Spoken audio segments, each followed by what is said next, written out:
Outro tipo de contrato que aparece bastante são os contratos com a Lua. O que tu pode nos trazer aí de informação Bom, os sobre esses contratos com a contratos? Lua é tudo a linha de Inanna, né? Toda a linha dos Não. Anunnakis que basicamente determinaram a submissão religiosa e cultural à Lua. Todos os rituais que eram feitos com o Sol, como os maias, os incas, os egípcios faziam, foram obrigados a serem feitos com a Lua. Então as pessoas ficaram presas à regência Anunnaki, seja reptiliana, draconiana ou pleidiana, do sagrado feminino totalmente controlado para essa estrutura, né? E aí os homens, como descendem das mulheres, obviamente, a mãe, a mãe de uma criança, determinou essa regência e os homens também começaram a adorar a Lua como astro-rei do processo magístico. Então toda a parte magística depende da influência lunar também. Lua cheia, lua minguante, lua crescente, aquela coisa toda, tá? Além de manipular a nossa parte emocional, né? A Lua controla diretamente nossa parte emocional. Sim. E é simples, é desafiador romper esses contratos com a Lua? Olha, eu acho que quando a gente desperta a consciência, entende o que a Lua é, fica mais fácil fazer a dissolução ou a quebra desses contratos, E o que tá? você acha desses círculos de mulheres que é muito atual ainda, que fazem, por exemplo, rituais da lua nova, rituais da lua cheia, rituais, então, encontros em dias de luas específicos para fazer processos ritualísticos? Então, elas estão reativando contratos e situações do passado, e hologramas e quadros obsessores do passado. Ela está alimentando uma coisa do passado no seu atual presente. Então a questão é, se a pessoa tem uma linha de prosperidade, mas é uma influência, eles vão ajudar essa pessoa a se destacar porque ela vai influenciar outras pessoas como um chamariz. Se ela não é uma pessoa importante, ela vai ser vampirizada até ela morrer, tá?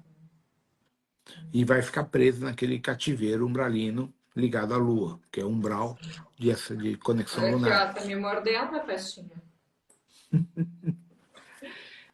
Então, não é indicado que se faça rituais com a lua. Não, mas muitas pessoas fazem porque está na crença deles. A gente não pode fazer nada. Cada um segue o que aceita, o que É, acredita. porque Né? ainda tem dentro da estrutura, inclusive o povo xamânico e outras Tem, estruturas que tem fazem, muita né, coisa. rituais com a lua. Tem.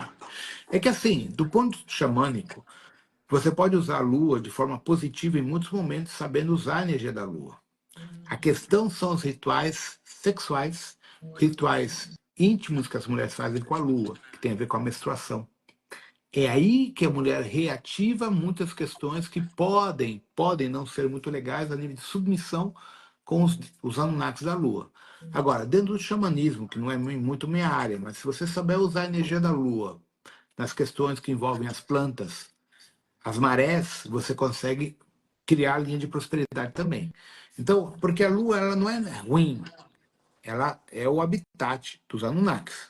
Pois Controla a é, barreira de mas frequência. pensando, faria sentido fazer um ritual ou alguma estrutura com um satélite artificial, por exemplo? É que ela controla a maré. Então, ao controlar a maré, ela pode gravitacionalmente dar um impulso ou não naquilo que você quer. Então, por exemplo, magisticamente, eu quero criar uma linha de prosperidade, lua crescente ou lua cheia.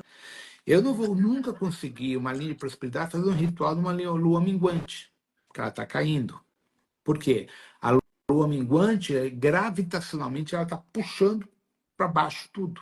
Enquanto a lua crescente está levando para cima. Então, eu tenho que entender o uso da lua como elemento na física quântica. Claro. Ele O altera. satélite influencia pela proximidade Exato. gravitacional. Exato.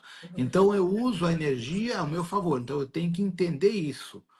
O movimento da Lua, ele. Vamos entender duas coisas. Uma coisa é a Lua ser um satélite artificial, uma nave, é uma coisa. Mas ele gera uma influência fisioquímica e gravitacional na Terra, certo? Então eu tenho que usar isso a meu favor.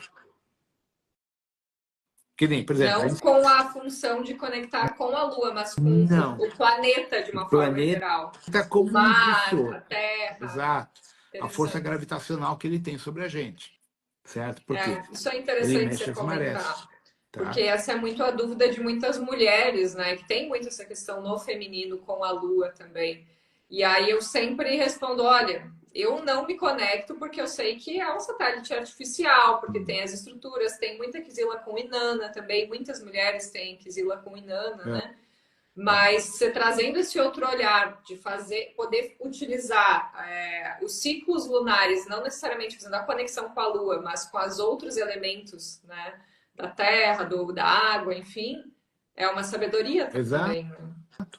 Entende? Então, assim, quando, por exemplo, quando a gente aproveita o alinhamento de planetas, como vai ter um agora esse mês, em junho, julho, sei lá qual que é, esse elemento de planetas, ele gera movimento gravitacional, que pode impulsionar muita coisa. Hum, Aí tem que ver na astrologia se é um alinhamento retrógrado ou um alinhamento positivo, que não é hum, minha área. Então, se esse elemento for positivo, tudo que você fizer naquele momento vai ser fantástico. Agora, se aquele alinhamento for retrógrado, fudeu. Tudo que tu fizer não vai prosperar porque existe uma energia eletromagnética contrárias. externa que não ajuda. Então, eu tenho que entender as questões não pela linha religiosa, pela linha da física. Sim. Então, nesse momento, a Lua é um astro que tem influência eletromagnética na Terra. Eu não estou falando da parte Claro. religiosa, emocional que a Lua trabalha. Física. Né? A mesma coisa o Sol. O Sol é um astro maravilhoso, mas eu tenho um horário que ele cega teu olho se você olhar para ele. Então, muitos rituais com o Sol eu não posso usar entre 11h40 e 1h10 da tarde. Hum, Por quê? Porque o Sol é muito forte.